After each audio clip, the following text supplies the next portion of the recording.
जी हाँ दोस्तों, अगर आपके भी मोबाइल का वॉल्यूम बटन खराब हो गया है, तो हम लोग उसे डिस्प्ले से कैसे आवाज़ को तेज़ और कम करें, ब्राइटनेस को भी तेज़ और कम कैसे करें, आइए इस वीडियो में बताता हूँ।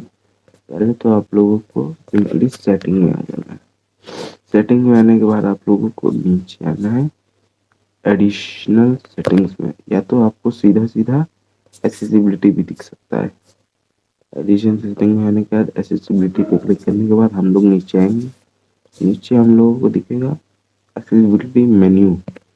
मेन्यू पर क्लिक करने के बाद यहाँ पे शॉर्टकट नाम का होगा, इसको ऑन कर लेंगे। अगर हम लोग ओके कर देना है हम लोगों को, फिर बैक आना है। यहाँ पे छोटा सा साइड में बटन दिख रहा होगा, तो क्लिक करना है। आपको वॉल्यूम बढ़ाना है, ऐसे बढ़ जाएगा। आपको वॉल्यूम कम करना है, बढ़ जाएगा। और यहाँ पे और भी है, पावर ऑफ का है, जो ऐप है आपके पास रिसेंट वाले भी हैं।